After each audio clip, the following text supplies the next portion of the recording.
박수로 하나님 감사합니다. 하나님 감사합니다. 하나님 감사합니다. 감사합니다. 오늘은 우리 교회 창립 56번째를 맞는 생일이 아니겠습니까? 지금까지 에베네셀로 지켜주신 우리 주님의 은혜를 먼저 하나님 앞에 감사를 드립니다.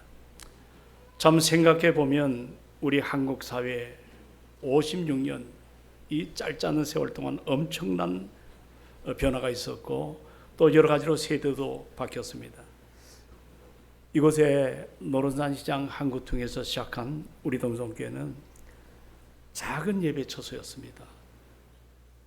오랜 세월 겪고 오에 따라 가지고 이렇게 몸된 공동체로 세워졌다는 것은 사람의 힘이 아니라 오늘도 성령 강림주일이기도 하지만 성령님의 놀라운 역사고 이것이 하나님의 은혜라는 사실을 우리는 깨닫게 됩니다.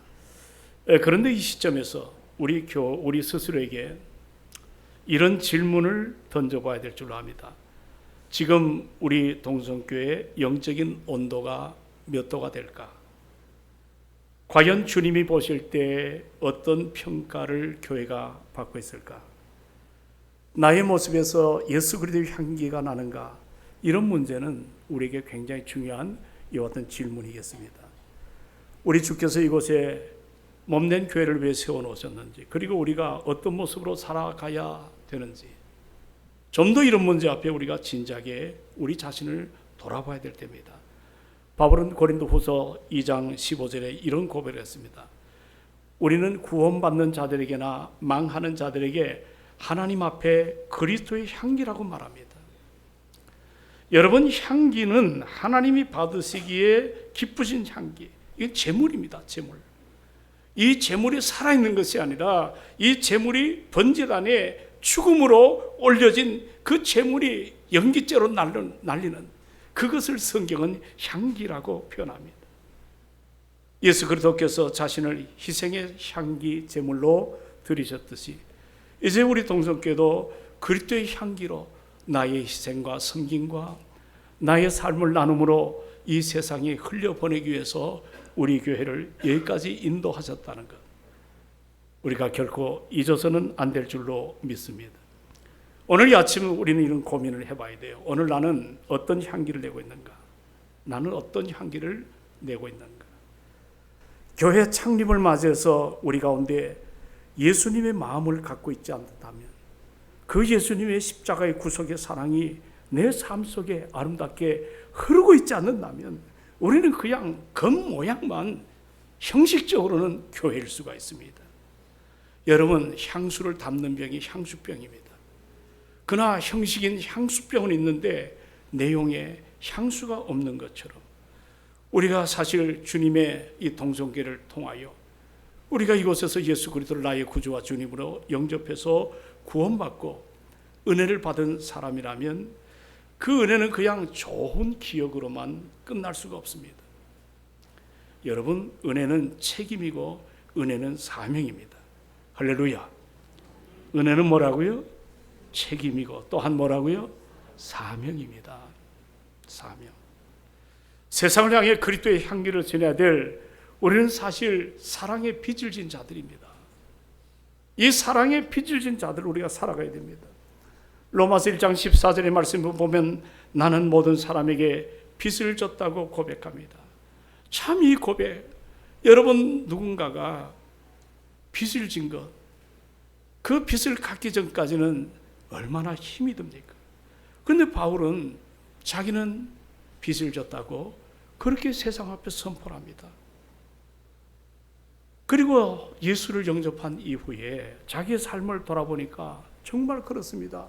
모든 것이 채무자의 자세, 빚을 지지 않는 것이 없다는 겁니다. 그러므로 어느 날 바울은 그런 고백을 했어요. 고린도전서 15장 10절에 보면 그러나 내가 나 된 것은 하나님의 은혜로 됐습니다.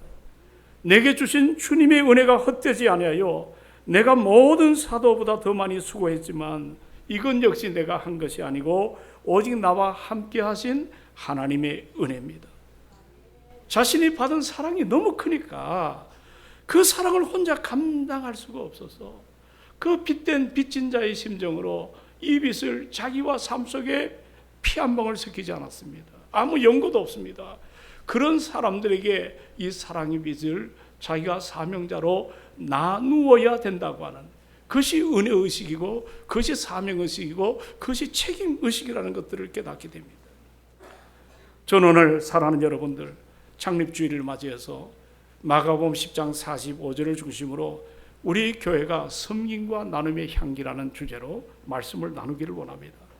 어떤 향기로 여러분들 우리의 삶에 우리 그리스도를 드러내기를 원하십니까? 여기 보시면 45절 상반절에 보니까 우리 예수님은 무엇보다도 섬김의 향기를 우리에게 보여주셨습니다. 인자가 온 것은 섬김을 받으려 함이 아닙니다. 섬기려 하고라고 표현합니다. 사랑하는 여러분, 우리 주님은 섬김을 받으려고 이 땅에 오신 것이 아니라 섬기려 이 땅에 오셨습니다. 섬김이란 단어를 좀 찾아보니까 여러분, 식탁에서 시중들다 또는 하인의 자세로 누군가를 잘 돌봐 드린다는 표현입니다. 이것은 단순히 예의 차원이 아닙니다. 몸을 굽히고 때로는 손을 더럽히는 봉사, 절대의 상대방 중심의 행동을 표현할 때 쓰여지는 단어입니다. 우리 예수님은 이 땅에 만왕의 왕으로 만주의 주로 오신 것 사실이지만 너희들이 그래서 나를 섬기라고 선언하지 않았습니다. 철저하게 자신을 종의 자리로 내려오셔서 다른 사람들을 섬기려고 이 땅에 오셨습니다. 이것이 여러분 우리 예수님의 리더십입니다. 예수님의 복음에 관한 정신입니다. 빌립보 2장 5절, 6절로 8절에 보면 우리 주님을 바울은 이렇게 평가합니다. 주님, 그분은 근본 하나님의 본체십니다. 하나님의 본체시다. 하나님과 같다는 말입니다. 그러나 하나님과 동등됨을 취할 것으로 여기지 아니하셨다. 그리고 오히려 자기를 비워 종의 형체를 가지사 이 땅에 죄 많은 죄 없는 그분이 인간의 모습으로 오셨습니다. 여러분, 이것이 섬김이에요. 섬김의 가장 아름다운 모습이에요. 여기 중요한 표현이 하나 나옵니다. 우리 주님은 자기를 비우셨다는 표현이 나옵니다. 이 비우셨다는 말은 완전히 비우다, 텅 비우다는 뜻입니다. 우리 주님은 자기 안에 어떤 권리가 있잖아요. 어떤 명예가 있습니다. 어떤 특권이 있습니다. 아예 그것을 다 내려놓으셨습니다. 바로 나 하나를 구원의 자녀로 삼기 위해서 자신이 가진 모든 것들을 다 포기하신 것입니다. 나를 사랑하셨기 때문입니다. 죄로 죽었던 우리를 건지기 위해서 하나님은 당신의 하나님 되심을 고집하지 않았습니다. 오히려 자기를 비우심으로, 내려놓으심으로, 그 안에 그 희생을 쏟으심으로 우리로 하여금 구원의 감격과 은혜의 사랑을 채우기 위하여 이 땅에 오셔서 철저하게 섬김으로 오셨습니다. 오늘 창립주일 1주년이 이 작년에 우리 장로님 세 분을 임직을 세웠습니다. 오늘 제가 새벽에 기도하다가 세 장로님에게 카톡을 띄웠습니다. 정말 장로님들 고마운 분들이 하나님이 뽑아주셨습니다. 철저하게 한 해를 돌아볼 때 섬김의 향기를 아름답게, 어제 토요일날도 다 나오셔서 여러 가지 교회 안에 꾸준히를 잘 감당하는 장로님들의 모습을 보고 참 제가 은혜를 받았습니다. 우리 아시겠지만 우리가 가진 것 가운데 여러분 좋은 것 하나만 내려놓기도 쉽지가 않잖아요. 자기 자리, 권리 하나, 내 이름 하나 포기하는 것 정말 쉽지 않습니다. 그런데 우리 예수님은 하늘 보좌를 다 내려놓으셨어요. 예수님이 우리 가운데 오실 때 어떤 모습으로 오셨나요? 영광의 보좌를 내려놓으시고 이 땅에 낮고 천한 남들이 눈길 한번 주지 않았잖아요. 저 베들레헴 그 구유에 친히 목수의 아들로 갓난 아기의 모습으로 이 땅에 오셨습니다. 그리고 저 시골 한모통인, 제가 성지대 순례때 가봤는데 나사렛이라는 그 땅을 제가 가봤습니다. 볼품이 없는 거예요. 인간으로서는 더 이상 정말 낮아지기 어려울 정도로 이 땅에 천한 모습으로 오셨습니다. 그리고 이 땅에 머물면서 섬기는 동안에 우리 주님은 그렇게 많이 웃으신 적이 없어요. 그냥 많이 우셨어요. 당시 힘께나 쓰는 권력자들 앞에서 조금도 주눅들지 않고 오히려 그들을 맞짱 뜨시고 강하게 질타하시고 바리새인들을 회칠한 무덤이라고 그렇게 얘기하시면서도 그 당시 널브러져 있는 우리 헬라 단어로 암하레스라고 하는 땅의 사람들, 소망이 없습니다. 하루 벌어 하루 살아가기도 힘든 그들 한복판에 오셔서 세리를 끌어안고 창기를 끌어안고 그리고 여러 가지로 죄인들을 끌어안으시고 그들을 대할 때마다 한없이 성경을 보면 소외된 그들에게 눈물을 흘리셨습니다. 그 주님의 섬김은, 그 눈물은 당시에 넓어져 있는 사람들의 상처를 닦아내셨습니다. 그들의 슬픔에 하나님의 위로를 허락하셨습니다. 여러분, 우리 동성교회가 이곳에 개척될 당시만 해도 어려운 사람들이 살던 현장이었습니다. 저는 1987년도에 동성교회를 왔습니다. 지하세 방에 낮은 자리에 지하에 사는 사람들, 여기 가운데도 제가 봅니다. 참 많았습니다. 지금처럼 잘 꾸며진 집에 생각지도 못했습니다. 어제도 이 얘기 저기 하다가 연탄가스에 먹고 당국대, 정말 당국, 그 미스 당국에 뽑힐 정도로 아름다웠던 자매가 가스를 먹고 세상을 떠난 적도 있습니다. 참 그렇게 이 지역이 어려운, 그런데 이곳에 개척하신 목사님이 무엇을 바랬겠습니까? 우리 늘 제가 강조하잖아요. 여러분, 국회의원 요즘 많이 그렇게 퇴색되었지만 옛날에 국회의원은 권위가 있었습니다. 그리고 순천에서 시장을 역임도 하셨고 또 여러 가지로 법을 잘 만드시는, 지금 이 시대에 많은 기초를 놨던 그런 목사님이 여기에 무슨 부귀영화를 누리겠다고, 이방 목회하려면 요즘처럼 컨설팅이 많이 일어나고 있지 않습니까? 압구정동 가서 하면 그 정도 네임밸류라면 큰 교회를 일구지 않았겠는가 생각을 할 수가 있습니다. 다 내려놓으셨습니다.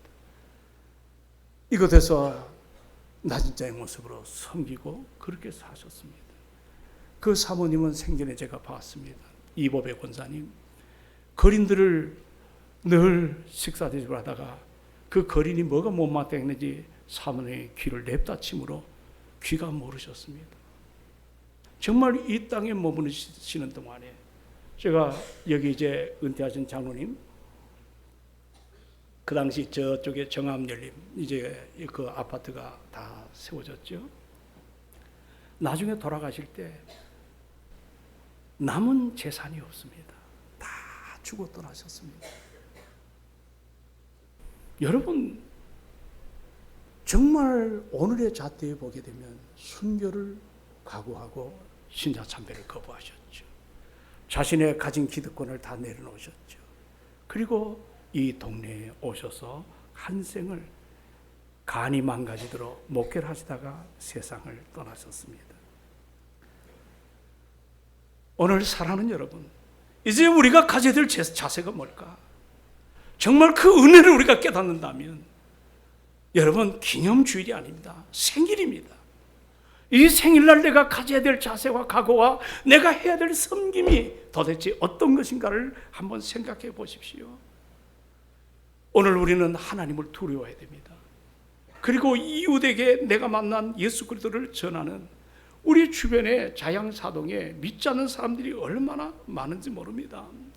요즘 세상이 아무리 어렵고 힘들고 사업자가 무너지고 여러 가지 우리에게 많은 아픔이 있다 할지라도 옛날 제가 어릴 때 봤던 모습하고 지금의 모습은 정말 천지가 개벽할 정도로 달라져 있습니다.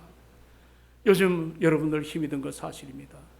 우리가 그러나 살다 보면 요즘은 자기라는 것들을 개인화가 됐기 때문에 감추며 살아가는 사람들이 참 많습니다. 그래서 사람은 겉모양만 봐가지고는 그 사람을, 삶을 다 알 수가 없는 그런 존재 아닙니까?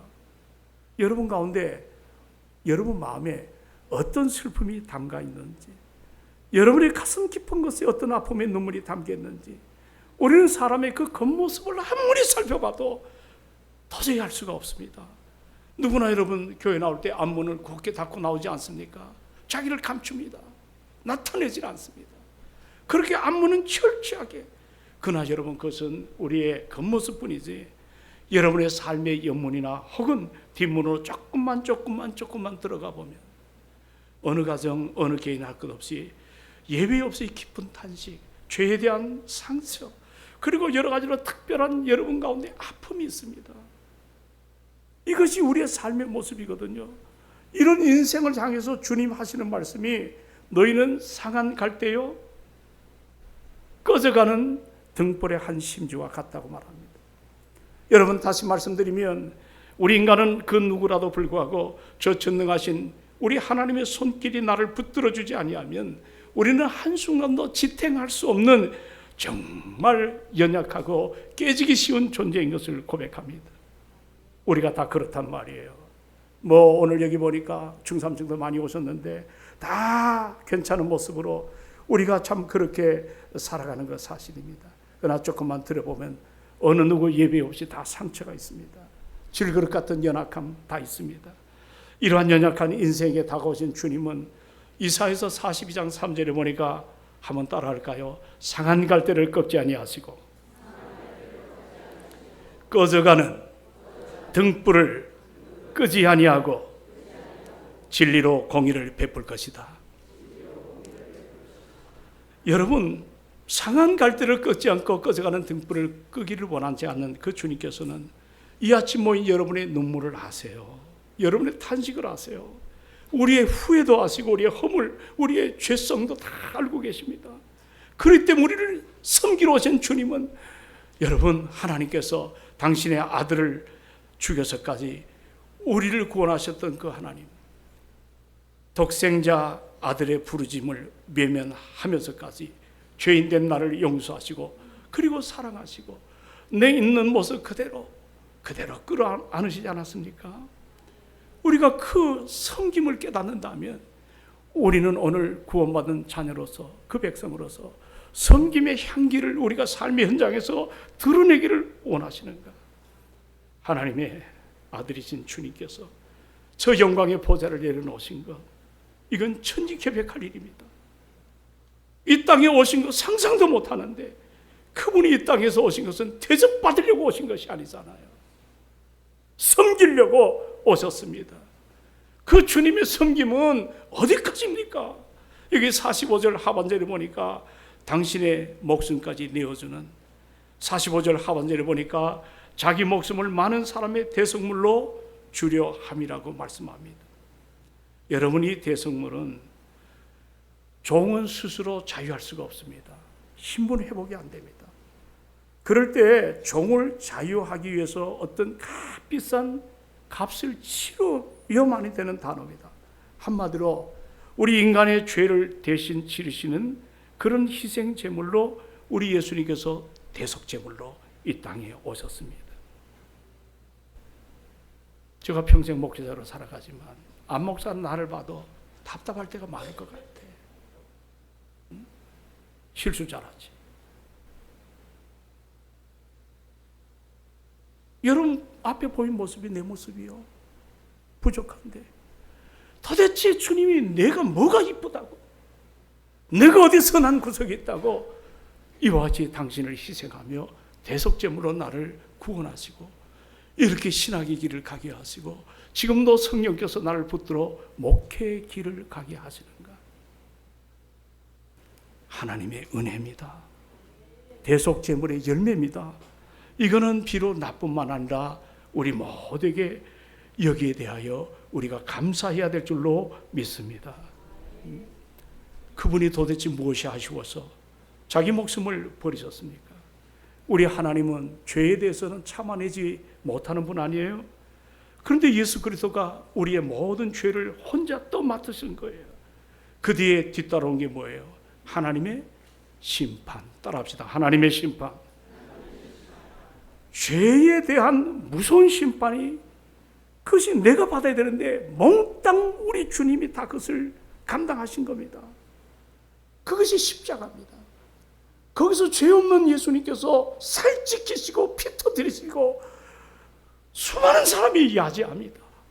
자기를 따르던 사람들은 수만 번 제대로 내세우고 우리가 대신 죽겠습니다라고 어느 누구도 나서는 사람이 없이 전부 침묵, 도망가겠지. 자기 한 목숨 뭐라도 챙기려고 애를 썼지. 주님을 위해서 내가 죽겠습니다. 아무도 없었어요. 우리 주님은 거기서 묵묵하게 희생을 하신 겁니다. 죄가 얼마나 무서운가를 우리에게 보여주신 것입니다.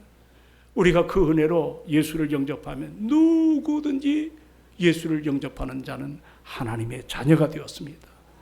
그것이 우리 동성교회에서 많은 분들이 다 그 은혜 앞에 선 줄로 믿습니다. 이곳에서 신앙생활하면서 예수를 만났고 회복이 일어났고 변화가 일어났습니다. 할렐루야.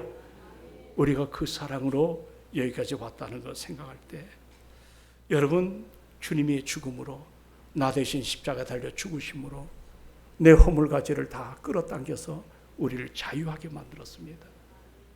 여기 사랑하는 여러분, 대속물은 종을 위하여 대가를 치르며 종을 자유하게 한 것처럼 여러분과 저가 그 은혜 앞에 자유함의 삶이 된 것을 믿으시기 바랍니다.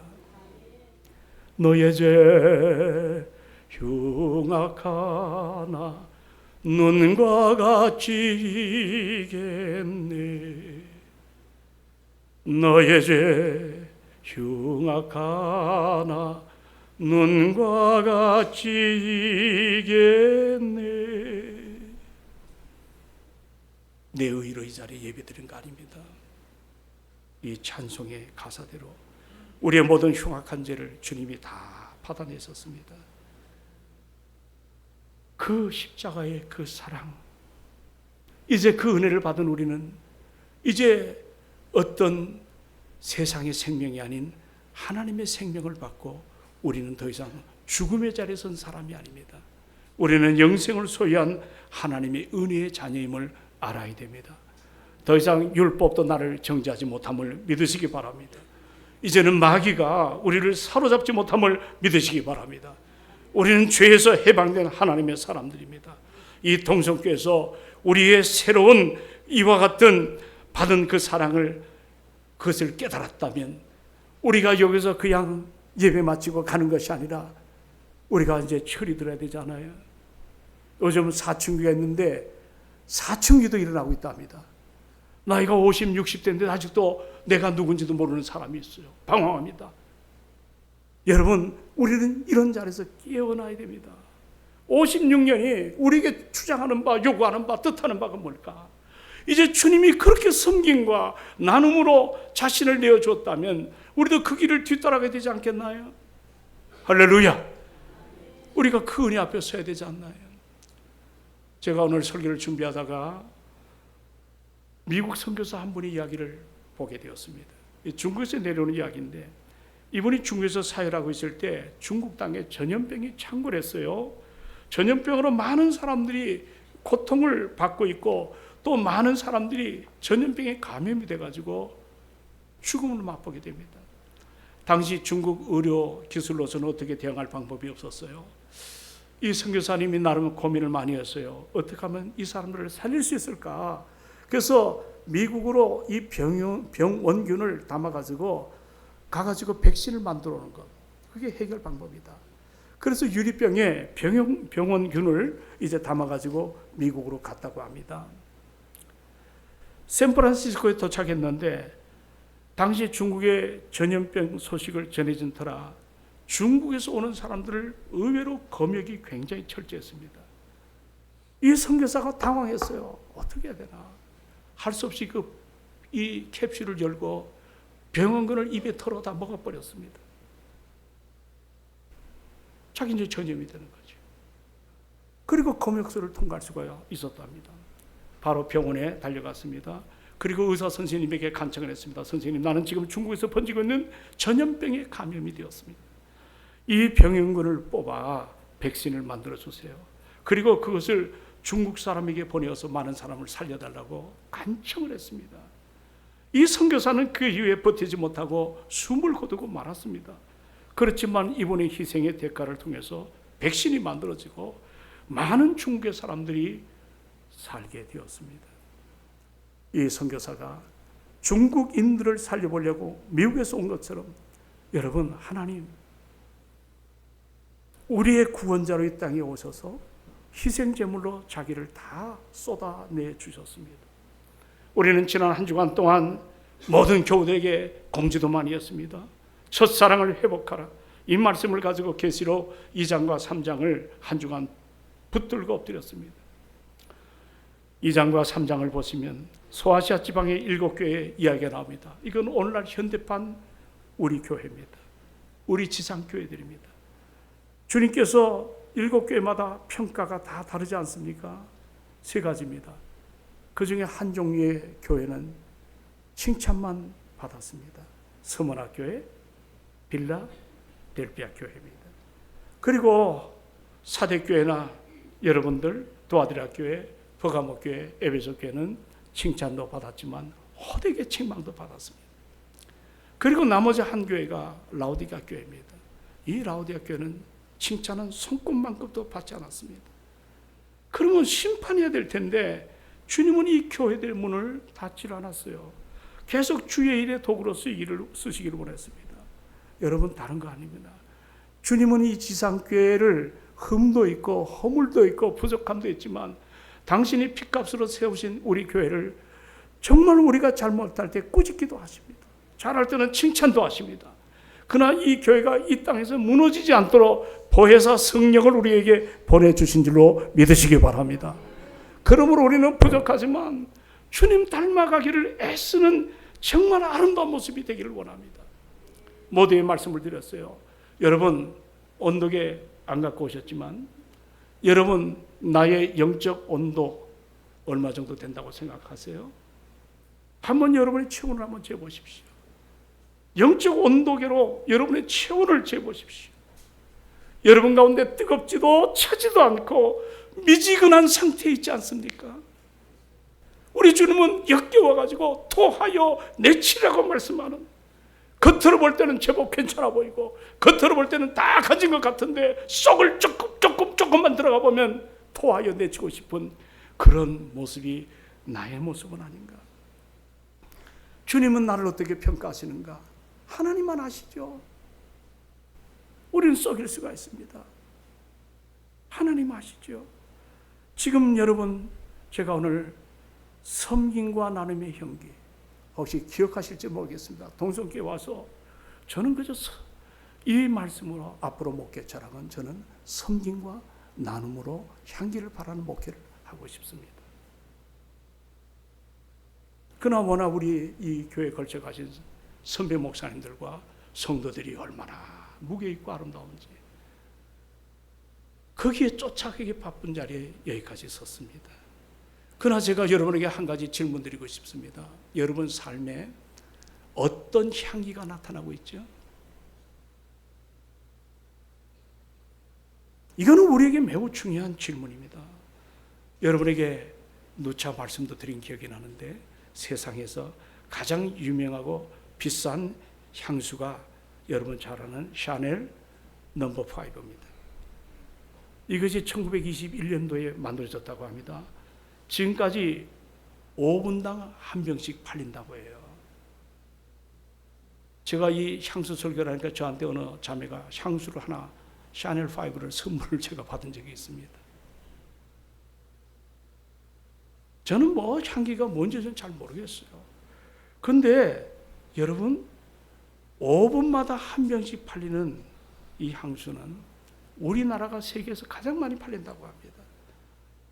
이 향수는 그냥 단순한 향이 아니에요. 우리나라에 한때 마릴린 먼로가 우리 이 땅에 왔어요. 근데 마릴린 먼로가 이런 표현을 했어요. 잘 때 샤넬 5만 뿌리고 잔다. 잠잘 때.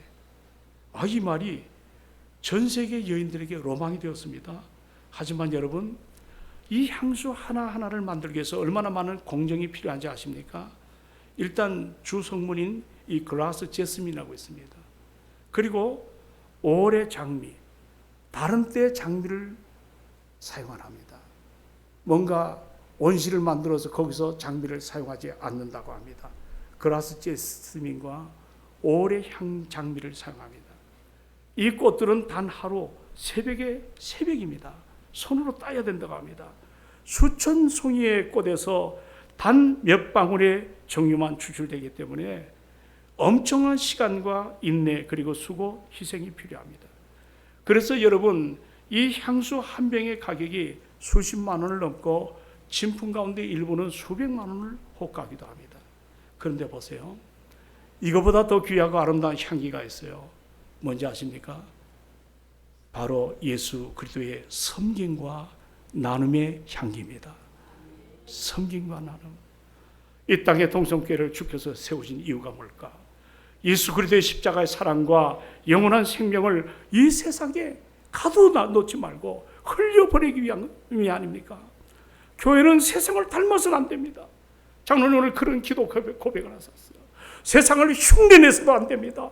세상을 부러워해서도 안 됩니다. 오직 우리 교회는 예수로 충만하기를 주의 이름으로 축원합니다.